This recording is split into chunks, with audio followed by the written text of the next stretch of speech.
Salut tout le monde! Bienvenue dans ce nouvel épisode de notre podcast. On est super content de vous retrouver aujourd'hui. Salut Alex. Salut à tous. Franchement, on sait à quel point apprendre le français peut être compliqué. Surtout quand vous entendez des phrases bizarres que vous n'avez jamais vues dans un manuel. Oui, vous êtes déjà dans une conversation avec un Français et il vous sort un truc comme « c'est pas la mer à boire » ou « on se capte plus tard ». Et là, panique totale. Exactement. Parce que le français qu'on apprend dans les livres et le français qu'on parle dans la rue, c'est pas du tout la même chose. Aujourd'hui, on va vous aider. On va vous dévoiler 10 phrases que les Français utilisent tout le temps dans la vie quotidienne. Une fois que vous les connaîtrez, vous allez tout de suite mieux comprendre les conversations. Et surtout, vous allez sonner comme un vrai natif. Prêt à découvrir ces phrases indispensables? Alors c'est parti! Premier. Ça roule. Alors, première phrase qu'on utilise tous les jours. Ça roule? Franchement, c'est le genre d'expression qui fait toute la différence. Si vous commencez une conversation avec un « ça roule », swing, vous montrez tout de suite que vous êtes à l'aise avec le français parlé. C'est simple, direct et ultra naturel. Vous n'avez pas besoin de réfléchir à une phrase compliquée ou de chercher un mot parfait. Juste « ça roule » et c'est parti. C'est une manière hyper décontractée de demander « comment ça va ?» mais sans avoir l'air rigide ou scolaire.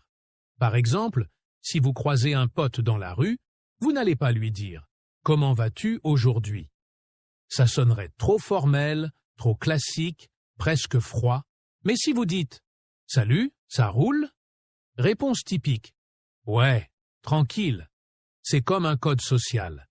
Si vous dites « ça roule », swing, vous créez une connexion immédiate. C'est chaleureux, c'est authentique, et ça montre que vous parlez vraiment comme un natif. D'ailleurs, même si vous faites une petite faute dans la conversation après ça, le simple fait d'avoir utilisé une phrase aussi naturelle va masquer le reste. Oui, et le plus beau, c'est que ça passe dans plein de contextes. Si vous êtes avec des amis, avec des collègues proches ou même avec quelqu'un que vous rencontrez pour la première fois dans un cadre informel, ça roule, fonctionne à tous les coups. Mais attention, dans un cadre professionnel ou très formel, il vaut mieux rester classique avec un « comment allez-vous » Et puis, ce qui est cool avec cette expression, c'est que même si la personne en face de vous ne répond pas exactement comme vous l'attendez, ce n'est pas grave. Le simple fait de lancer la conversation avec « ça roule » met tout le monde à l'aise. Ça enlève le stress de la formalité et ça ouvre la porte à une conversation naturelle. 2. C'est pas la mer à boire. Ah, celle-là, c'est une pépite. Si vous voulez vraiment parler comme un Français natif, il faut absolument connaître cette expression. C'est pas la mer à boire. Ça veut dire ce n'est pas difficile ou ce n'est pas un gros problème. Mais ce qui est génial avec cette phrase, c'est l'image mentale qu'elle crée. La mer, c'est immense, c'est insurmontable. Donc si quelque chose n'est pas la mer à boire, ça veut dire que c'est faisable, que ce n'est pas si compliqué que ça. Imaginez, quelqu'un vous dit « J'ai un examen demain, je suis stressé ».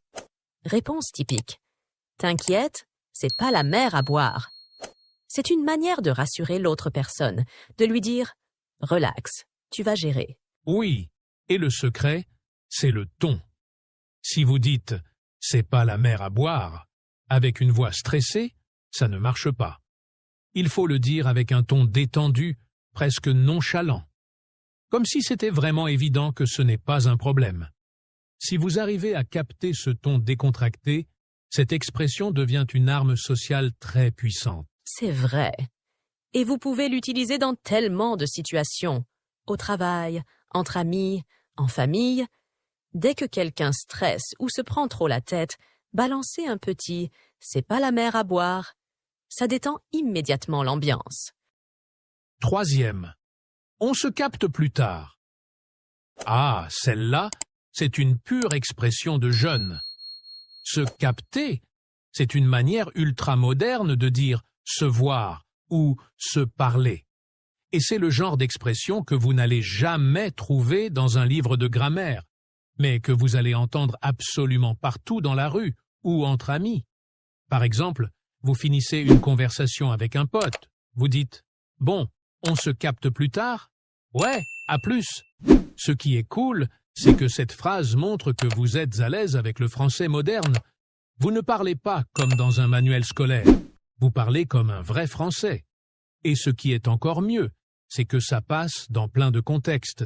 Après une soirée, une réunion de travail, un simple échange dans la rue. On se capte plus tard. Fonctionne dans toutes ces situations. Oui, et en plus, ça crée une connexion sociale. Quand vous dites ça, vous montrez que vous êtes partant pour rester en contact, que vous êtes ouvert à une prochaine rencontre. Ça donne une dynamique sympa à la conversation. 4e. J'en peux plus. Celle-là, c'est du quotidien. J'en peux plus veut dire je suis épuisé. Mais il y a une nuance émotionnelle en plus. Ce n'est pas juste je suis fatigué, c'est je suis à bout. Je n'en peux plus. C'est comme si vous disiez que vous êtes au bord de l'effondrement. Exemple. J'ai bossé toute la journée, j'en peux plus. Ce trajet en métro, c'était horrible, j'en peux plus. Ce qui est important avec cette expression, c'est l'émotion que vous mettez dedans. Si vous le dites avec un ton plat, ça perd son impact. Mais si vous le dites avec une vraie énergie, comme si vous veniez vraiment de vivre une galère, ça passe tout de suite mieux. 5. Ça me prend la tête. Ah, celle-là, c'est une de mes préférées. Ça me prend la tête. Ça veut dire ça m'agace. Mais c'est très imagé. Vous imaginez une situation où la pression monte tellement que ça prend votre tête, comme si ça vous serrait le crâne. Exemple. J'essaie de comprendre ce devoir de grammaire, mais ça me prend la tête. Cette conversation avec le service client, ça me prend la tête.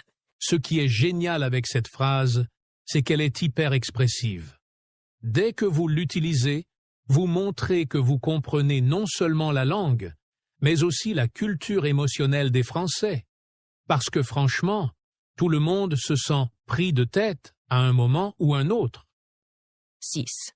Laisse tomber. Celle-là, elle est directe, simple et hyper efficace. Laisse tomber, c'est vraiment une expression typiquement française qui veut dire abandonne ou ce n'est pas grave. C'est le genre de phrase qui montre que vous êtes à l'aise avec le français parlé parce qu'elle est très naturelle dans une conversation quotidienne. Par exemple, imaginez que vous essayez de faire quelque chose de compliqué, comme monter un meuble IKEA sans la notice. Oui, c'est une galère. Vous essayez. Et au bout de 30 minutes, rien ne fonctionne. Là, vous balancez. Pfff, laisse tomber. C'est un mélange de frustration et de relâchement. Ça veut dire on arrête. C'est pas la peine de s'acharner. Oui, et c'est aussi une manière très cool de dire à quelqu'un de ne pas s'inquiéter. Par exemple, je suis désolé, j'ai oublié de t'envoyer le fichier. T'inquiète, laisse tomber, c'est pas grave. Ce qui est génial avec cette expression, c'est son côté détendu. Elle permet d'alléger la pression dans une conversation. Si vous sentez que quelqu'un commence à stresser ou à s'embrouiller, balancez un « laisse tomber » avec un sourire. C'est une manière ultra simple de désamorcer une situation compliquée. Et puis franchement, on l'utilise dans toutes les situations, que ce soit avec des amis, des collègues ou même dans une discussion de couple. Si vous êtes en train de vous prendre la tête avec quelqu'un, un petit « laisse tomber » peut suffire à calmer la tension. C'est comme un bouton « reset » dans une conversation. 7. C'est ouf! Ah, celle-là, c'est du pur argot. Ouf, c'est le verlan de fou. Le verlan, c'est quand on inverse les syllabes d'un mot. C'est une forme d'argot très courante en France. Donc, ouf, ça veut dire fou, mais dans le sens positif, genre incroyable, hallucinant. Par exemple, t'as vu le dernier épisode de cette série? C'est ouf! Le concert hier soir, c'était ouf! Ce qui est cool avec cette expression, c'est qu'elle passe super bien dans une conversation entre amis.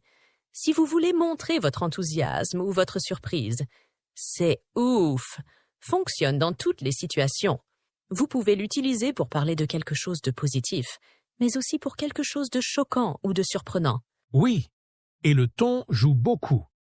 Si vous le dites avec un grand sourire et une voix excitée, ça veut dire que vous êtes impressionné. Si vous le dites avec une voix plus basse ou en fronçant les sourcils, ça peut aussi exprimer de la surprise ou de la colère. Par exemple, « T'as vu le prix de ce resto ? 50 € pour une pizza ? C'est ouf !» C'est ça qui est génial avec le verlan. Il ajoute une dimension émotionnelle à ce que vous dites. C'est pour ça que si vous utilisez « c'est ouf » dans une conversation, vous sonnez immédiatement comme un natif. 8. Faire la grasse matinée. Ah, le plaisir ultime. Faire la grasse matinée, c'est littéralement le luxe de pouvoir dormir tard le matin sans avoir à se lever pour aller bosser ou faire quelque chose d'urgent. Imaginez, demain, c'est dimanche. Je vais faire la grasse matinée. J'ai rien de prévu demain. Je vais faire une grasse mat. C'est une expression très positive. Faire la grasse matinée, c'est synonyme de plaisir, de détente. C'est ce que vous faites après une grosse semaine de travail ou après une soirée un peu trop arrosée. Et ce qui est drôle, c'est que les Français parlent beaucoup de grasse matinée, même quand ils ne la font pas vraiment. C'est presque un symbole de liberté. Si quelqu'un vous dit « Qu'est-ce que t'as fait ce week-end » ? « Oh, j'ai fait la grasse matinée », vous pouvez être sûr que cette personne a passé un bon week-end. Et ce qui est beau avec cette phrase, c'est qu'elle donne une image. Vous imaginez une personne encore dans son lit, sous la couette, en train de traîner tranquillement. C'est cette sensation de confort et de calme que l'expression évoque. 9. J'ai la flemme. Ah, celle-là, c'est le quotidien des Français. J'ai la flemme. Ça veut dire « je n'ai pas envie de faire quelque chose ». Mais c'est plus subtil que ça. Ça exprime une sorte de paresse assumée, presque avec humour. Par exemple, « On va au sport ? Non, j'ai la flemme ». Ce qui est drôle, c'est qu'on dit souvent « j'ai la flemme » avec un petit sourire. C'est comme une manière de dire « je sais que je devrais le faire, mais franchement, j'ai pas le courage ». Et le plus beau, c'est que personne ne va vous juger si vous dites « j'ai la flemme », parce que tout le monde ressent ça. C'est une manière très humaine de reconnaître qu'on a juste envie de se poser et de ne rien faire. Oui, et ce qui est cool, c'est que ça marche dans plein de situations. Faire du sport, j'ai la flemme. Faire le ménage, j'ai la flemme. Répondre à un email, j'ai la flemme. C'est court, c'est direct, et ça passe toujours. 10. T'inquiète. Ah, celle-là, c'est une pure pépite. T'inquiète, c'est la version cool et simplifiée de « ne t'inquiète pas ». Ça veut dire « pas de stress, ça va aller, tout est sous contrôle ». Par exemple, on est en retard. T'inquiète, ça va le faire. C'est une manière très naturelle de rassurer quelqu'un sans en faire trop. Si vous dites « t'inquiète », vous montrez que vous êtes détendu, que vous gérez la situation. Et le ton est important. Si vous le dites avec un sourire et une voix calme, ça apaise instantanément la personne en face. Si vous le dites avec un ton plus ferme, ça peut montrer une certaine confiance dans la situation. Ce qui est top, c'est que « t'inquiète » est très flexible. Vous pouvez l'utiliser dans des situations sérieuses. « T'inquiète, tout va bien se passer » ou dans des situations plus légères. « T'inquiète, on a le temps ». Voilà. Maintenant, vous connaissez 10 phrases que les Français utilisent tout le temps dans la vraie vie. Si vous les intégrez dans vos conversations, vous allez automatiquement sonner plus naturel et plus fluide. C'est comme si vous passiez du niveau apprenant au niveau natif en un rien de temps. Oui, et ce qui est génial avec ces phrases, c'est qu'elles sont simples mais puissantes. Quand vous dites « ça roule » ou « t'inquiète », vous ne montrez pas seulement que vous parlez français. Vous montrez que vous pensez en français. C'est une énorme différence. Et n'oubliez pas, faites des erreurs. Personne ne parle parfaitement tout le temps, même les natifs. L'important, c'est de se lancer, de s'exprimer et de ne pas avoir peur du regard des autres. Alors maintenant, C'est à vous. Dans les commentaires, dites-nous quelle phrase vous utilisez déjà ou laquelle vous allez essayer en premier. On lit tout et on répond à tout. Et surtout, si cette vidéo vous a aidé, pensez à laisser un petit like. Ça nous aide énormément à faire connaître le podcast. Et bien sûr, abonnez-vous pour ne pas rater nos prochains épisodes. On a plein d'autres astuces pour vous aider à parler français comme un natif. Merci à tous d'avoir été avec nous aujourd'hui. Continuez à parler, continuez à pratiquer et surtout, ayez confiance. On vous retrouve très vite dans une nouvelle vidéo. En attendant, testez ces phrases dans vos conversations. Ciao tout le monde!